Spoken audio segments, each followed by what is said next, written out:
नमस्कार विद्यार्थी मित्रों। सबसे पहले आप लोगों ने ज्ञानदीप स्कूल में एडमिशन लिया, इसके लिए आपको ढेर सारी शुभकामनाएं।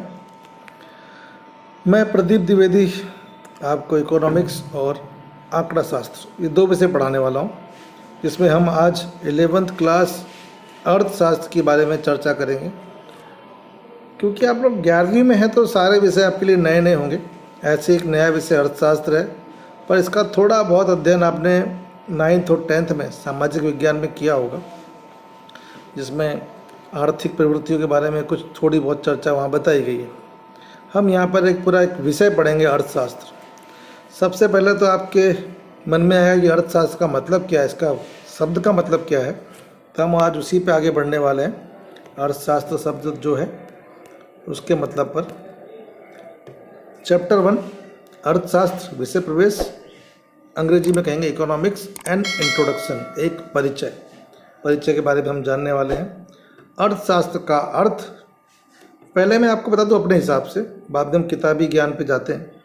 अर्थशास्त्र में पहला शब्द जो है वो अर्थ है, अर्थ और उससे संबंधित शास्त्र। अर्थ का मतलब मीनिंग वाला नहीं, यहाँ पे अर्थ का मतलब होता है धन, संपत्ति, उससे संबंधित जो शास्त्र है, कैसे संपत्ति प्राप्त करनी है, कैसे संग्रह करनी है, कहाँ उपयोग करेंगे तो संपत्ति बढ़ेगी, कैसे उपयोग करेंगे तो संपत्ति बढ़ेगी, ये सब जो ज्ञान शास्त्र देता है उसको हम कहते हैं अर्थशास्त्र। अब सा किताब में जो दिया गया है कि संस्कृत वर्ड भी है, संस्कृत में अर्थ का मतलब होता है कुछ अर्जित करना, कुछ प्राप्त करना, उद्देश्य कुछ होता है कुछ प्राप्त करना।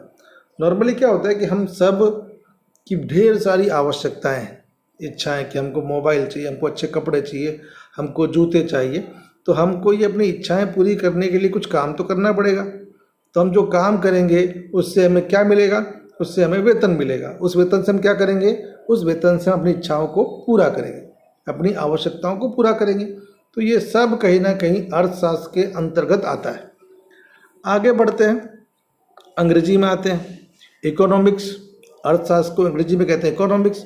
अब इकोनॉमिक्स कैसे बना है, जैसे हमारा अर्थशास्त्र बना है दो शब्दों से, अर्थ और शास्त्र, वैसे इकोनॉमिक्स भी दो शब्दों से बना है। सबसे पहले तो इकोनॉमिक्स जो है वो ग्रीक शब्द ओइकोनोमिकोस से परिवर्तित होकर बना है, ओइकोनोमिकोस। अब ओइकोनोमिकोस सुनने में हमारे लिए तो नया ही है, तो हम देखते हैं ये कैसे बना है। इसमें पहला जो है भाग वो है ओइकोस और दूसरा है नोमोस, और बीच का जो है वो संधि वाला शब्द है। तो ओइकोस शब्द का मतलब होता है घरेलू सामान जो हमारे घर में होता है, चाहे वो हमारी आवश्यकता का हो या हम पहनते हो, ओढ़ते हो, या टीवी हो, मोबाइल हो, फ्रिज हो, ये सब सामान है, तो वो हुआ ओइकोस। और उनको प्राप्त करना, उनकी व्यवस्था करना, इसे हम कहते हैं नोमोस। तो कुल मिला के हुआ कि निजी घरेलू सामान और उसकी व्यवस्था का जो शास्त्र है उसे हम कहते हैं इकोनॉमिक्स। इकोनॉमिक्स, ओइकोनोमोस। ओइकोनोमोस कैसे बना, ओइकोस और नोमोस, घरेलू सामान और उसकी व्यवस्था। ठीक है, आगे बढ़ते हैं। तो हमारा हिंदी हो गया और हमारा अंग्रेजी हो गया। अर्थ से संबंधित शास्त्र अर्थशास्त्र और घरेलू सामान के बारे में, व्यवस्था के बारे में बताने वाला शास्त्र इकोनॉमिक्स। आगे बढ़ते हैं। आगे हमारे पास ये अब जो आने वाला है कि प्रवृत्ति, मैं इसे कहता हूँ सिंपल, पहले प्रवृत्ति मतलब एक्टिविटी। आप और हम अपने जीवन में ढेर सारे काम करते हैं, पर क्या वो सारे काम आर्थिक हैं, क्या वो सारे काम अनार्थिक हैं? तो ये हम अपने काम को बांटते हैं दो भागों में। मैं सामान्य भाषा में कह दूँ कि जिस प्रवृत्ति से हमें कुछ पैसा वैसा लाभ मिलता है, आर्थिक लाभ होता है, वो होती है आर्थिक प्रवृत्ति। और जिससे हमें किसी तरह का लाभ नहीं होता, हम मौज शौक के लिए करते हैं, वो होती है अनार्थिक। लेकिन अब इसे हम किताब के हिसाब से समझते हैं। किताब के हिसाब से सबसे पहले आर्थिक प्रवृत्ति, और याद रखिए आर्थिक प्रवृत्ति के बारे में ही अर्थशास्त्र में अध्ययन किया जाता है। अनार्थिक प्रवृत्ति का कोई अध्ययन अर्थशास्त्र में नहीं होता। ठीक है, अब क्या है आर्थिक प्रवृत्ति? आर्थिक प्रवृत्ति जो है व्यक्ति अपनी आवश्यकता को संतुष्ट करने के लिए करता है। जब मैंने बताया कि कोई व्यक्ति, कोई कुम्हार है, जो यहाँ एग्जाम्पल भी दिया गया, कुम्हार अगर मटके बनाता है तो मटके बना के मटके को बेचेगा और पैसे मिलेंगे, उससे अपनी आवश्यकताओं को पूरा करेगा। तो व्यक्ति अपनी आवश्यकताओं को, सामान को, व्यवस्थाओं को पूरा करने के लिए काम करता है। क्या करता है? व्यक्ति अपनी आवश्यकताओं को संतुष्ट करने के उद्देश्य से वस्तु और सेवा के विनिमय के लिए, विनिमय मतलब कि लेन देन के लिए आय प्राप्त करने और खर्च करने की प्रवृत्ति करता है, तो उसे आर्थिक प्रवृत्ति कहते हैं। उदाहरण दिया है कि कुमार अगर मटके बना रहा है मटके बेचने के लिए, तो वो आर्थिक प्रवृत्ति है। अब मैं ये 3 शब्द बताऊँ आपको, विनिमय, आय और खर्च। जैसे आप दूध की दुकान पे गए तो आपने उसे क्या दिया? आपने उसे पैसे दिए, बदले में उसने क्या दिया? बदले में आपको उसने दूध दिया। ये क्या हुआ? ये विनिमय हुआ, ये लेन देन हुआ। अब आय क्या हुई? आपने उसे दूध दिया, आपने उसे पैसे दिए, तो उसे दुकान वाले को आय मिली, और आपका क्या हुआ? आपका हुआ खर्च। तो ये पूरी आर्थिक प्रवृत्ति में 3 चीज़ें हैं। आपने पैसे दिए तो आपका खर्च हुआ, दुकानदार को पैसे मिले तो फिर वो उसकी आय हुई, और वस्तु का लेन देन भी हुआ, जिसे हम कहते हैं विनिमय। ये तीनों चीज़ें आर्थिक प्रवृत्ति में होनी आवश्यक हैं। अनार्थिक में तीनों नहीं होती। जैसे ये अनार्थिक, जिस प्रवृत्ति का उद्देश्य आय प्राप्त करना, खर्च करना या विनिमय करना नहीं है, वहाँ लेन देन होता ही नहीं, तो उसे हम कहते हैं अनार्थिक प्रवृत्ति। जैसे वही कुम्हार अगर खुद के आवश्यकता के लिए मटके बना रहा है तो वो मटका बेचेगा नहीं, लेन देन होगा नहीं, विनिमय होगा नहीं, तो उसे हम कहते हैं अनार्थिक प्रवृत्ति।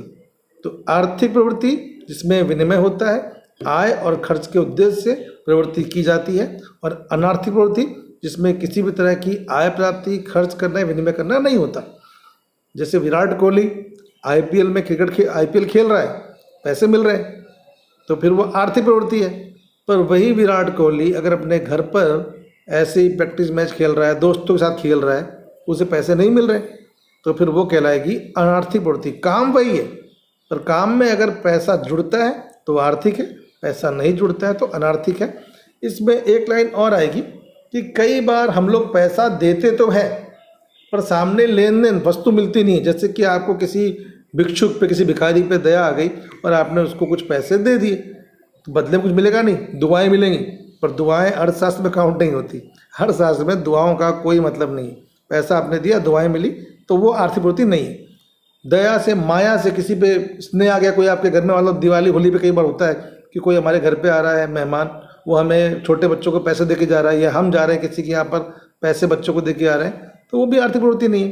तो दया, माया, प्रेमवश होने वाली जो प्रवृत्ति है, वो प्रवृत्ति कहलाती है अनार्थिक प्रवृत्ति। आर्थिक प्रवृत्ति में मैं लास्ट बार कह रहा हूँ, अंतिम बार कह रहा हूँ कि क्या होगा? लेन देन होना चाहिए, दोनों पक्षों में से कुछ यहाँ जाएगा, कुछ वहाँ जाएगा, और साथ साथ में एक व्यक्ति का खर्च होना चाहिए और दूसरे व्यक्ति को आय मिलनी चाहिए, तब जाके वो आर्थिक प्रवृत्ति कहलाएगी। ठीक है, आगे बढ़ते हैं। अब हम अर्थशास्त्र की व्याख्याओं पे आएंगे। अर्थशास्त्र की व्याख्याओं को हम बांटते हैं 2 भागों में। पहली भारतीय व्याख्या और फिर दूसरी पाश्चात्य। भारतीय ख्याल काफ़ी छोटा है, संक्षिप्त में है, तो थोड़ा ध्यान देना। और पश्चिमी जो ख्याल है, पश्चिमी मतलब कि वेस्टर्न, हम लोग पूर्वी कह सकते हैं, और पश्चिमी जो व्याख्या है वो अलग होगी। हमारे समाज में, हमारे धर्म में हमें बताया गया है कि इंसान को ये 4 चीज़ों के लिए काम करना चाहिए। 4 धार्मिक पुरुषार्थ कौन कौन से हैं? एक तो धर्म के लिए काम करना चाहिए। धर्म क्या होता है? हर व्यक्ति का, इंसानियत का, हर जो भी आप धर्म अपनाते हो उसमें जो भी दर्शाया गया उसको पालन करना है। दूसरा है अर्थ। अर्थ का मतलब होता है फिर वही चीज़ें कि आप धन कमाएं, पैसा कमाएं, संपत्ति कमाएं, अपनी आवश्यकताओं को पूरा करें। काम अर्थात ये काम के अंदर परिवार बनाना है, शादी ब्याह करना है और बच्चों का पालन पोषण करना है, तो वो सब काम में आएगा। और मोक्ष का मतलब कि आपको जीवन के अंतिम भाग में प्रभु को याद करके सत्कर्म करना है, जिससे आप ये जो धार्मिक चक्र है इंसान का, जीना मरना, इन सब से मुक्ति पाओ, जिसको हम कहते हैं मोक्ष। पर अर्थशास्त्र में हम जो दूसरा वाला पुरुषार्थ है, जिसको हम कहते हैं अर्थ, उसके बारे में ही चर्चा करते हैं। मैं फिर से पढ़ दे रहा हूँ उसको। 4 धार्मिक पुरुषार्थ हैं, धर्म, अर्थ, काम और मोक्ष। लेकिन अर्थशास्त्र में अर्थ जो है उसके ऊपर हम खास ध्यान देते हैं। अगली लाइन है 2500 वर्ष पूर्व, मतलब कि लगभग 25 सदियां के पहले कौटिल्य चाणक्य का योगदान था हमारे अर्थशास्त्र में। और चाणक्य का योगदान ऐसा है जो आज तक आप भूल सकते नहीं। चाणक्य जो है वो भारतीय अर्थशास्त्र के अंदर सबसे महत्वपूर्ण स्थान रखते हैं, तो भूलना नहीं है। चाणक्य जिसको हम कौटिल्य भी कहते हैं और उनका मुख्य नाम विष्णुगुप्त भी है, और ये आपको आगे भी हैरान करेंगे, तो याद रखिएगा, नाम भूलिएगा नहीं। भारतीय अर्थशास्त्र में सबसे बड़ा नाम है। कौटिल्य के अनुसार क्या व्याख्या हो सकती है अर्थशास्त्र की? इनकी व्याख्या सबसे पुरानी है और आज भी उतनी ही सचोट है। तो व्याख्या क्या है? मानव की प्रवृत्ति अर्थ है, मानव जो काम करता है वो अर्थ है। मनुष्य जहाँ निवास करता है वो भूमि भी अर्थ है, हम जहाँ पे निवास करते हैं वो भूमि अर्थ है। तो दो ये अर्थ हुए, एक मनुष्य की प्रवृत्ति जो काम करता है और दूसरा भूमि। हम भूमि का उपयोग करके ही आगे बढ़ते हैं। मैं पूरी व्याख्या पढ़ देता हूँ, उसके बाद समझते हैं। मानव की प्रवृत्ति अर्थ है, मनुष्य जहाँ निवास करता है वह भूमि अर्थ है, इसलिए पृथ्वी से लाभ प्राप्ति के उपायों को दर्शाने वाला शास्त्र अर्थात अर्थशास्त्र। अब इस व्याख्या में समझिए ये कि काम तो व्यक्ति करता है, मानव करता है, पर मानव किसी भी नई चीज का सृजन निर्माण बिना पृथ्वी के उपयोग के कर सकता नहीं। आप सोचो कि आप क्या करते हो। अगर आपको लगता है कि आप मकान बनाते हो, लोहा चाहिए, ईंट चाहिए, सीमेंट चाहिए, सब कहाँ से मिलता है? सब धरती से मिलता है। कोई छोटी सी चौक से हम लोग पढ़ा रहे हैं, चौक कहाँ से मिल रही है? चौक पृथ्वी से मिल रही है। फर्नीचर कहाँ से मिल रहा है? तो लकड़ी जो मिल रही है वो पृथ्वी से मिल रही है। आपके घर के अंदर जो छत है, दीवार है, कपड़े हैं, गेहूँ है, चावल है, अनाज है, ये सब कुछ पृथ्वी से मिल रहा है। तो हम क्या करते हैं? हम पृथ्वी का उपयोग करके नई नई चीज़ों का सृजन करते हैं और अपनी आवश्यकताओं को पूरा करते हैं। तो इसलिए मानव भी अर्थ है, मानव की मतलब प्रवृत्ति भी अर्थ है, और जो भूमि है वो अर्थ है, और हम भूमि का उपयोग करके अपना जीवन चलाते हैं। फिर से व्याख्या पढ़ लेते एक बार। मानव की प्रवृत्ति अर्थ है, मनुष्य जहाँ निवास करता है वो भूमि अर्थ है, इसलिए पृथ्वी से लाभ प्राप्ति के उपायों को दर्शाने वाला शास्त्र अर्थात अर्थशास्त्र। आगे आते हैं पश्चिमी दृष्टिकोण, जो वेस्टर्न व्याख्या है, जो यूरोपियन लोगों की व्याख्या है, उनकी चर्चा करते हैं। इसमें आपके सामने जो नाम आने वाले हैं, मैं पहले उनकी नाम की बात कर दूं। सबसे पहला नाम है प्रोफेसर एरिस्टोटल। ज़्यादा चर्चा इनकी है नहीं, एक लाइन में है। इनकी पुस्तक, उसका नाम है ओ इकोनॉमिका पुस्तक, और दर्शन शास्त्री था। तो इसकी खाली आपको एक वाक्य में ये पूछा जा सकता है कि हाँ, अरिस्टोटल ने कौन सी पुस्तक लिखी थी, या फिर इस पुस्तक के रचयिता का नाम क्या है। तो खाली आपको ये समझना है बस।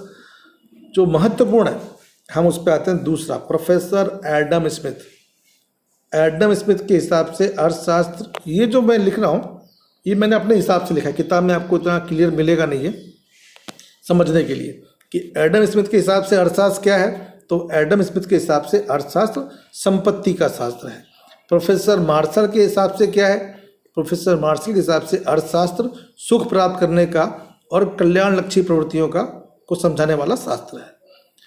प्रोफेसर रॉबिन्स के हिसाब से अभावलक्षी, अभाव मतलब कि कमी वाला, जिन चीज़ों की कमी है उनको प्राप्त कैसे किया जाए, ये समझाने वाला शास्त्र है।